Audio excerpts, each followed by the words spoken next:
नमस्कार मित्रांनो, मी advocate Kailas Naik, admin court कचेरी यूट्यूब चॅनल.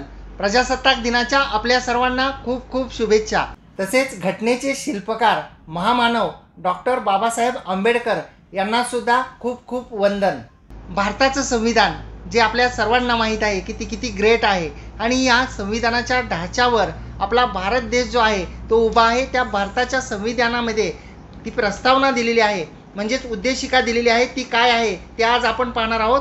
त्यामध्ये असं स्पष्टपणे म्हटलेलं आहे की आम्ही भारताचे लोक भारताचे एक सार्वभौम समाजवादी धर्मनिरपेक्ष लोकशाही गणराज्य घडवण्याचा व त्याच्या सर्व नागरिकास सामाजिक आर्थिक व राजनैतिक न्याय विचार अभिव्यक्ती विश्वास श्रद्धा व उपासना यांचे स्वातंत्र्य दर्जाची व संधीची समानता निश्चितपणे प्राप्त करून देण्याचा आणि त्या सर्वांमध्ये व्यक्तीची प्रतिष्ठा व राष्ट्राची एकता आणि एकात्मता यांचे आश्वासन देण्याची बंधुता प्रवर्धित करण्याचा गांभीर्यपूर्वक निर्धार करून आमच्या संविधान सभेत आज दिनांक 26 नोव्हेंबर 1949 रोजी याद्वारे हे संविधान अंगीकृत आणि अधिनियमित करून स्वतः प्रत अर्पण करीत आहोत.